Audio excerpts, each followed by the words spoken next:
जैसे जैसे लोकसभा इंतखाबात करीब आ रहे हैं, तेलंगाना में सियासी मंजरनामा भारत राष्ट्र समिति BRS, Bharatiya Janata party BJP और कांग्रेस के दरमियान सेरुखी मुकाबले का मरहला तय करता दिखाई दे रहा है। ताहम ग्राउंड लेवल पर ये सियासी मंजरनामा तेजी से वाज़ेह हो रहा है कि असल मुकाबला दरअसल तीन जमातों के दरमियान नहीं, बल्कि बीआरएस और कांग्रेस व बीजेपी के मुबैना इत्तेहाद के दरमियान है। पिछले इंतखाबात में कांग्रेस पार्टी ने तकरीबन हर इलाकाई पार्टी जो उससे वाबस्ता नहीं थी उसको बीजेपी की बी टीम करार देते हुए इंतखाबी मुहिम चलाई थी। इस हरबे को कांग्रेस ने वोटरों में उलझन पैदा करने और इलाकाई पार्टियों को कमजोर करने के लिए इस्तेमाल किया, जिससे नादानिस्ता तौर पर बीजेपी के लिए रास्ता साफ हो गया। ये बात ऐसे ही नहीं कही जा रही, इसके वाज़ेह सबूत भी हैं। मिसाल के तौर पर गुजरात इंतखाबात के दौरान आम आदमी पार्टी को बीजेपी की बी टीम करार दिया गया था। सितम ज़रीफी यह है कि कांग्रेस अब पंजाब, दिल्ली और चंडीगढ़ में आम आदमी पार्टी के साथ इत्तेहाद कर चुकी है।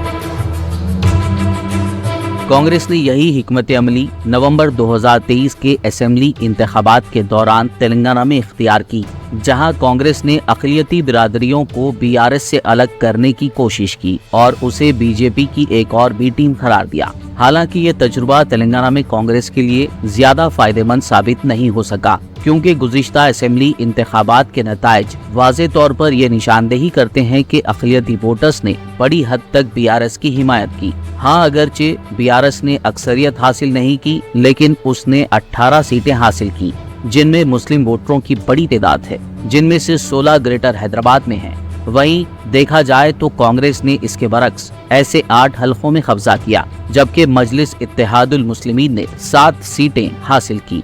कांग्रेस के ऐसे ही गुमराहकुन हथकंडों ने बिलाखिर अक़लियती वोटों को तकसीम कर दिया और तेलंगाना में जहां बीजेपी का सिर्फ एक एमएलए हुआ करता था, वहां आज कांग्रेस की अक़लियती वोटों की तकसीम की वजह से बीजेपी के एमएलए की तादाद 8 हो गई।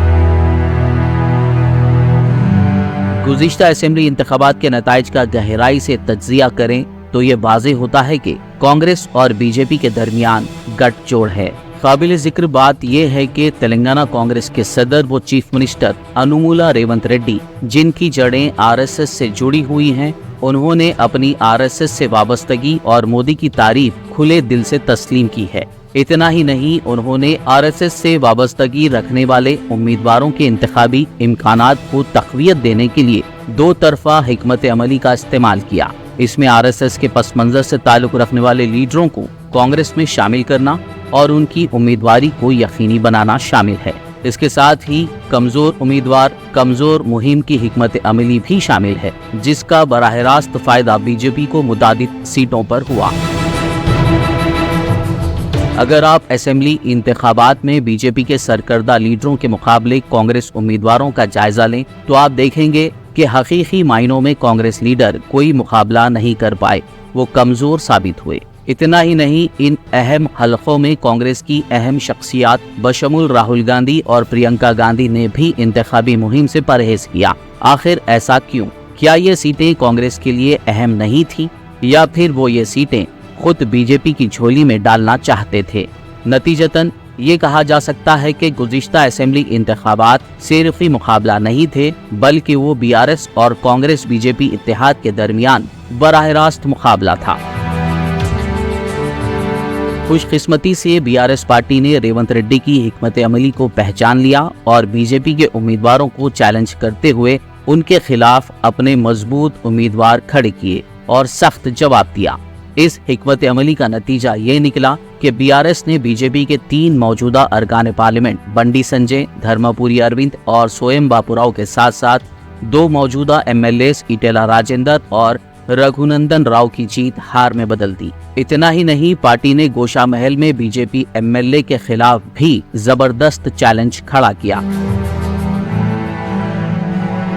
काबिल जिक्र बात यह है कि जब राहुल गांधी ने असेंबली इंतखाबात के इख्तिताम पर नामपल्ली हलके में एक जलसे आम से खिताब किया, तब उन्होंने बीजेपी एमएलए राजा सिंह के खिलाफ कांग्रेस उम्मीदवार सुनीता राव की हिमायत में अपनी मुहिम तेज नहीं की। इसके बरक्स बीआरएस के कारगुजार सदर के तारका रामा राव ने गोशा महल में 4 रोड शोज के साथ वोटरों का ध्यान अपनी जानिब खींचा और उन्हें पोलिंग बूथ तक ले जाने के लिए शऊर बेदार किया।